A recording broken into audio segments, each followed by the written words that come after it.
All right, now we're moving into a little period of time here where we'll look at English Baptists. And so we saw and looked at the Swiss Anabaptists in the 1520s. We saw how that their influence, their teaching, their doctrine influenced Menno Simons in Holland. And now we're going to see how Menno Simons and his belief and teaching influenced English separatists to become not just separatists from the Church of England, but Baptists. So let's see what we can get done here with this a little bit longer. The development here, Roman numeral number 1, or the first paragraph. Development of the two factions of Baptist belief and practice in the 1600s in England. Those two factions are going to be the General Baptists and the Particular Baptists. And we're going to analyze both groups. Second paragraph. This history is rooted in the country of England. So here, we looked up in the Handbook of Denominations, and it describes England's religious development like this. First was the time period when England was dominated by Catholicism. And that really reached its head, really reached a pinnacle in 1215, the early 1200s there. King John, most well known probably for the Magna Carta, but also known for signing over the lands of England to the Roman Catholic Church under the nearly all-powerful Pope Innocent III, who ruled not only Catholicism but much of the world in the 1200s. So during this time period in English history, leading up to the 1600s, there's a domination of England by Catholicism. But, number 2 there, the Church of England, founded on such godly purposes and reasons there. I mean, how would you like to be a part of a church that was founded on divorce? I just love King Henry in that story there. King Henry.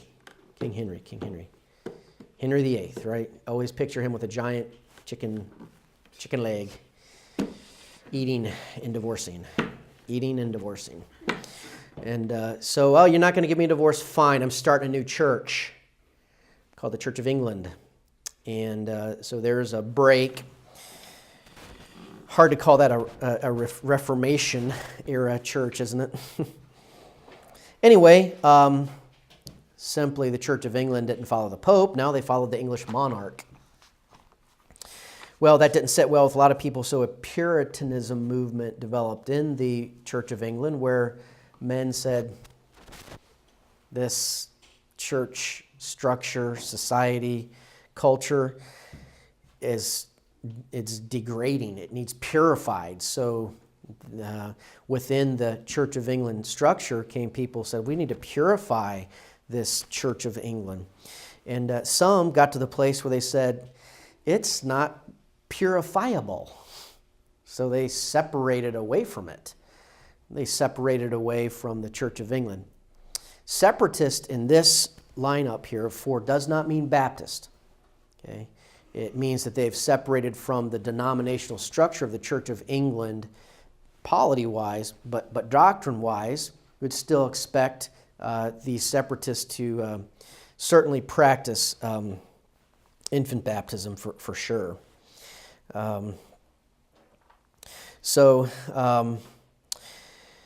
Now let's look at their middle of page 1. James 1, James the First, also known as King James of the King James Version fame, begins persecuting these separatists. In other words, King James, as monarch of England, certainly wanted to keep the Church of England unified. So he begins to persecute separatists.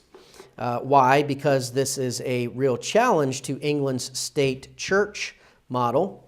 And so the government had to step in and stop this separation from the big church there. So we get into the early 1600s. Of course, we know 1611 as a date for the King James Bible. So we're at that time period in history, early 1600s. And we're going to talk here first about General Baptists. In an effort to escape religious persecution, some of these English separatists said, okay, we're not making it here in England. James I, the king, is out to get us. We're going to Holland. So they, led by John Smith, migrated to Holland. And when they got there, John Smith and his separatists met up with the teachings of the Mennonites, and 3 similarities in belief were discovered, as you'll see in that little quote there, the bottom of page 1. 3 similarities. 1, the Scriptures are sole authority for faith and practice. 2, the church and state should be separated. And 3, church discipline should be enforced to keep the church pure. Wow, John Smith said that's what we've been saying. But we're not getting anywhere in England. But wow, what you're saying and what you're practicing is the same thing that we've been believing. So he found a similarity there with the Mennonites in Holland.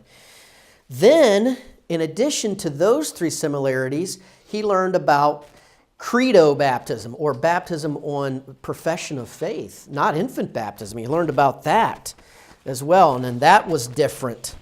And so top of page 2, before long, the congregation of John Smith accepted this Mennonite principle and adopted believer's baptism. Now, John Smith, in order to get this started, baptized himself. And then he baptized his followers in 1609. Smith really jumped into the Mennonite culture. And he tried, quote, to make Mennonites out of his people. And that only went so far because the Mennonites had a kind of a culture that was different from the English culture. And these British people with British heritage wanted to maintain their distinctiveness in that way. And so a church split ensued. And Smith here, top page 2 there, this quote, Smith applies for membership with the Mennonites while Thomas Helwys and 10 others go back to England with their newfound Baptist beliefs. And in 1612 founded the first Baptist church in English soil in Spital's Fields outside the city walls of London. And there we go. So they left England as separatists, came back as Baptists, and founded a church in 1612. In time, John Smith also returns from Holland to England, and there establishes a Baptist church as well. So Smith and Helwys congregations there, middle page 2, were categorized as general Baptist churches. Now, the rest of this paragraph will define what is meant by that. General and particular are terms used here regarding the atonement of Christ. What about the belief regarding the atonement of Christ? Did Christ die for all?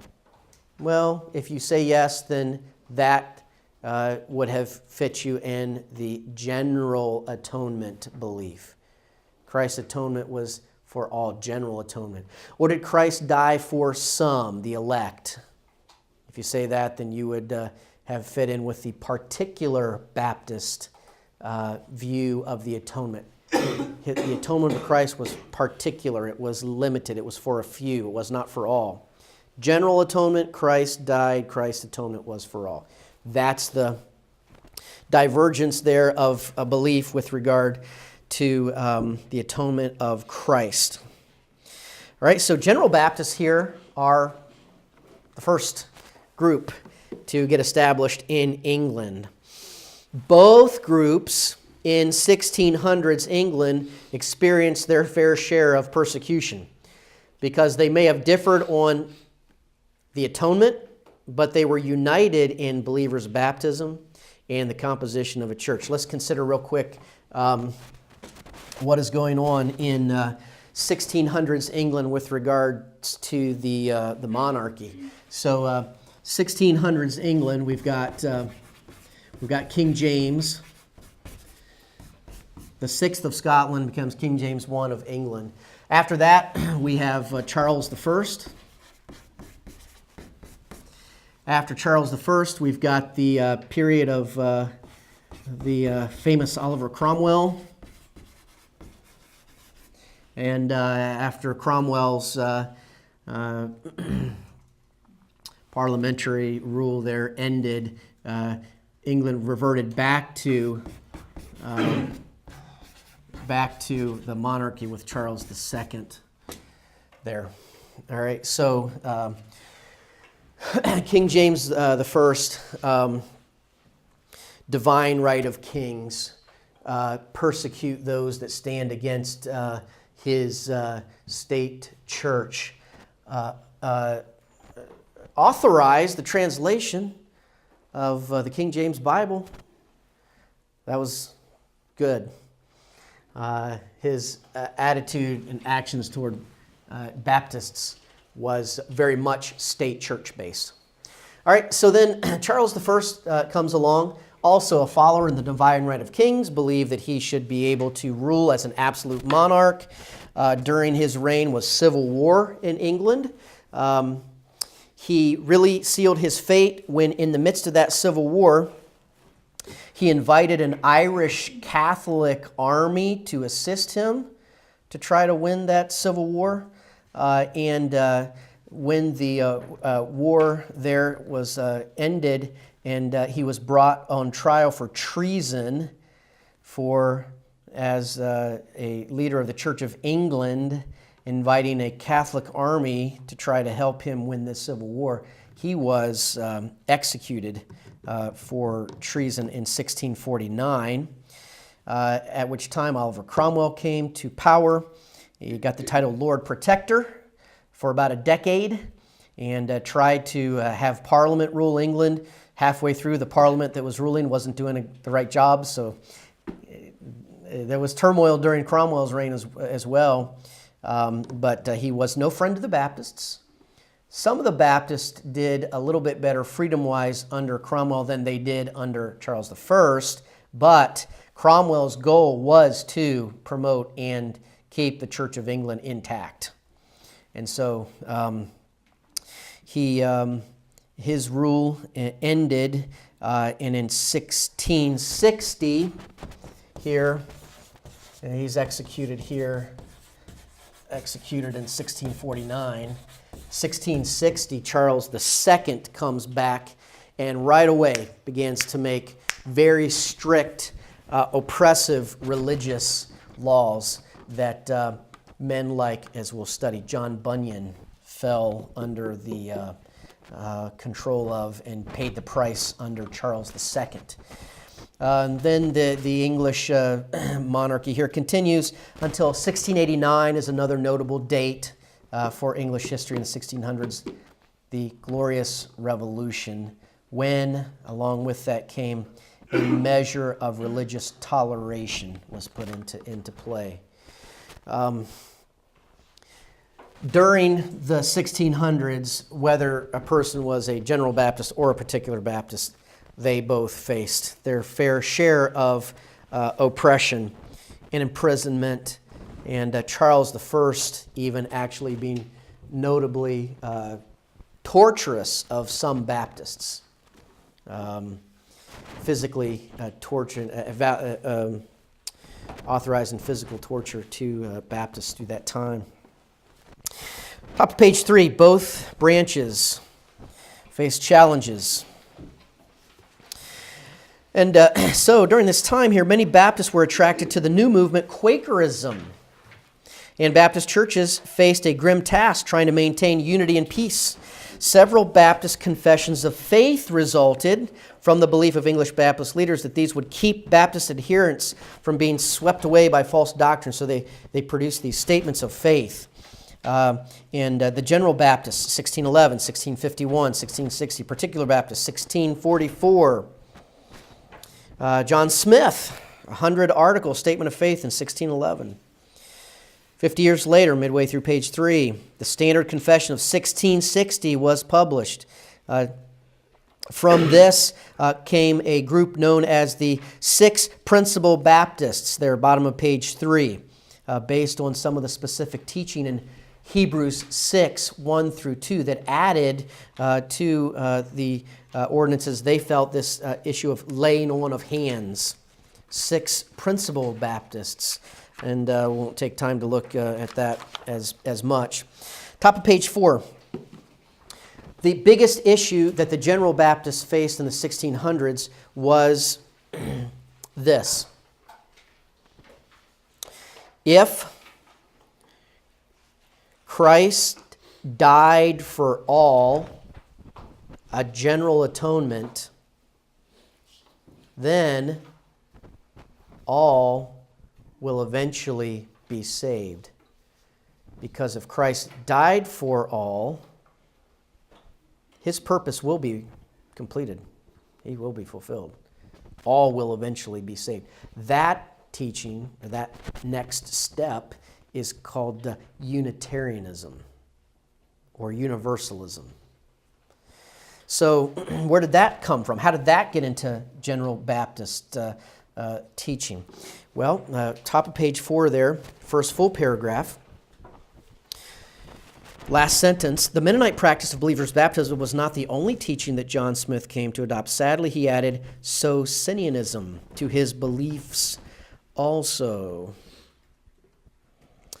Socinianism, there, next paragraph, last line, was a species of Unitarianism. Middle of page 4 gives you a little history of Fausto Socini, whose name was Latinized into Socinus, a man of commanding intellect, organizing ability, and unfaltering will. Fausto's uncle, Lelio Socini, influenced Fausto, and his uncle there had come in contact with Calvin and Melanchthon. Interestingly enough, bottom of page 4, John Calvin authorized the execution of a man named Servetus. John Calvin, there, bottom of page 4, really takes a lot of heat for authorizing the death of this heretic, Michael Servetus, in Geneva. Servetus was an anti-Trinitarian. In other words, he had false doctrine. Calvin authorized his execution. Servetus had been influenced by the thoughts and the teachings of Lelio Socinus, whose uncle Fausto was raised in the Catholic tradition. His writings reached Poland. He was invited to Poland, and in Poland, Socinian thought, Unitarianism, Universalism, took off. So,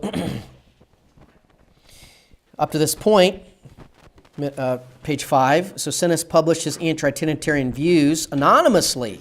In Poland, he was let loose. He claimed authorship of his writings. Public disputations began, and he preached his anti-Trinitarianism till his death at age 65. He rejected Christ's atoning work on the cross, stating that Christ was truly a mortal man while he lived on earth. Interestingly enough, there, right in the middle of page 5, Socinianism was not so much an effort at making a new church denominationalism, as it was a philosophy that infected presently existing churches. Here, Clow, W.M. Clow, in the Encyclopedia of Religion and Ethics, this is just up in our library, under the article Socinianism, said this: Socinianism was a school rather than a church. Almost like what Pastor Dameron has been warning us about, the idea of wolves from without. Sometimes the wolves aren't necessarily trying to get you into another church. They're just trying to bring into a church their infectious teachings. That's what Socinianism was about, trying to infect presently established churches with this alternative heretical doctrine.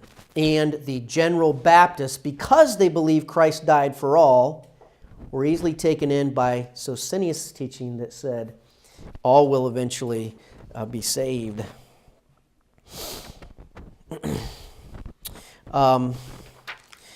Let's look at page 6. General Baptists, they're top of page 6, reached America, and from 1656 to the Great Awakening, they increased. The English General Baptists did well during the Cromwellian period. By the way, Baptists here, they're growing during this entire time period. They're growing in England.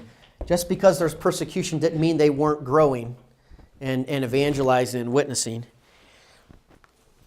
I mean, you say, how can that be done? How can what we saw last night, the missionary report, being done in China? Because God's long, powerful arm is at work. So the General Baptists reached America. The English Baptists did well during the Cromwell period. But they started to really suffer seriously when Charles II decided to really assert himself. And then there's a report from the late 1600s, early 1700s, not so promising.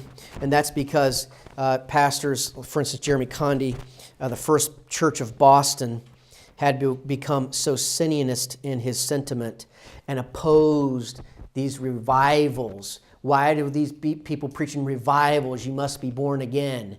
Why are they preaching that? Don't preach that to my church members.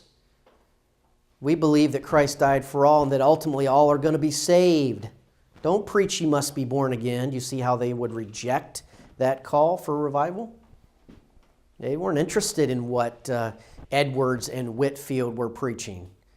This was convicting. This was telling people, if you don't have a personal relationship with Christ and if you've not been born again, you're not saved. Well, that goes against universalism. And the strength, there, 6, that the General Baptists exhibited in the 1600s had all but vanished by the mid-1700s. The Arminian position that Christ has earned salvation for all men and God has made provision for man so that all can accept found further development in the revival of the position that all will eventually be saved. Thus, the Arminian theology degenerated into full-blown Unitarianism, at least among the General Baptists. And then there's some ups and downs with the General Baptists from that point forward. Page 7, Particular Baptists.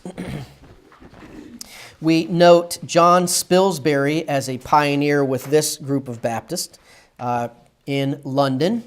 And he formed his church in opposition to the already established General Baptist thought. 1633, other Particular Baptist churches followed. By 1644, quote, the Calvinistic Anti-Pedo-Baptists of London, who had adopted immersion as the exclusively valid form of baptism, had become 7 churches. By 1644, 7 churches in London that would categorize themselves as Particular Baptists. Who are some of these early English Particular Baptists?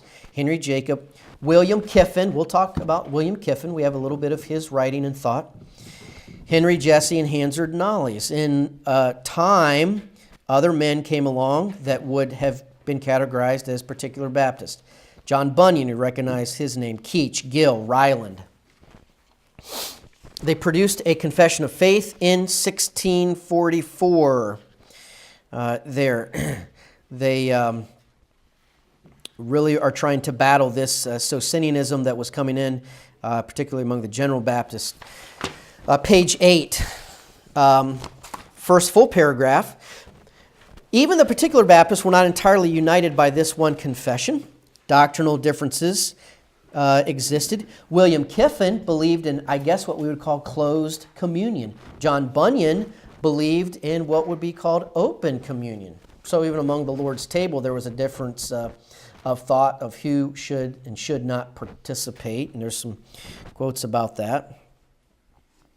But just like the General Baptists, led in the Socinianism teaching that taught that all men will eventually be saved.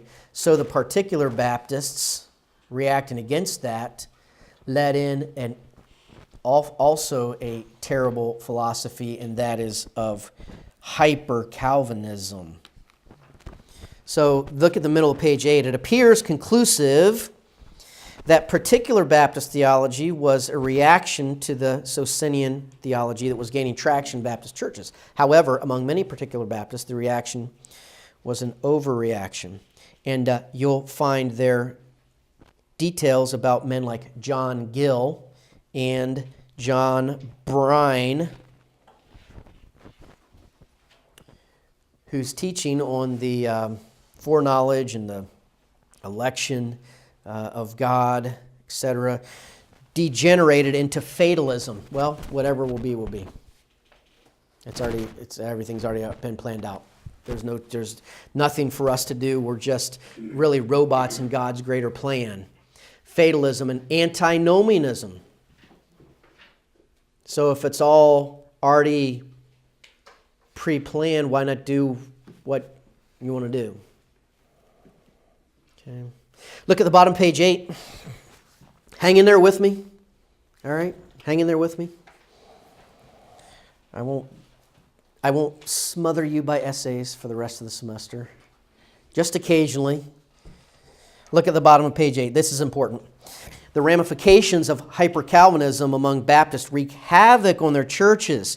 The extremes of the general Baptists led them to Unitarianism. The extremes of the particular Baptists pushed them into dead orthodoxy. So, as we close the 17th century, spiritual vibrancy among the churches of both groups was at a low ebb, but some intriguing developments sprang forth among the particular Baptists. One was Jonathan Edwards. Okay, the other there next, Andrew Fuller, another name. The Philadelphia Association in the middle of page 9. We come to the end of the 1700s, and we have William Carey, who's trying to preach among the particular Baptists about world evangelism. Well, that doesn't fit very well with hyper-Calvinism, does it? But William Carey saw the wrong view there, and he preached and persuaded and pleaded, and he was laughed at for a while until finally he was permitted to go, and we know what William Carey did. Page 10. No study of particular Baptists is complete without a mention of the Prince of Preachers. Mid-1800s, Charles Spurgeon came to the pulpit of the New Park Street Church in London in 1854, and we know the influence that he had. Now, two more paragraphs. The general and particular Baptists each exhibited strengths while at the same time struggling with destructive doctrines. The extremes of each movement are frightening. Unitarianism, for the general Baptists, hyper-Calvinism, for the particular Baptists, are both deadly doctrines. The desire to unite in associations crippled the autonomy of these respective churches. The Baptists during this time were simply following the methods of the Reformers in this association of churches mentality. Lastly, it is often claimed that Baptists can trace their origin to the separatist John Smith. And you'll find that. When did the Baptist denomination begin? It started with John Smith in England. This is revisionist history, although best-selling Baptist history books make this claim, such as Henry Vedder's Short History of the Baptists. Thankfully, able defenders of Bible truth and accurate history have rebuffed this. For those who practice their faith sincerely, Baptist truth is Bible truth. The bottom line that I'll leave with you is this: one does not need to be either a general Baptist or a particular Baptist. Every generation of Baptists can and should go straight back to our book that is our final authority for faith and practice, which is what? The Bible. All right. That is all for today.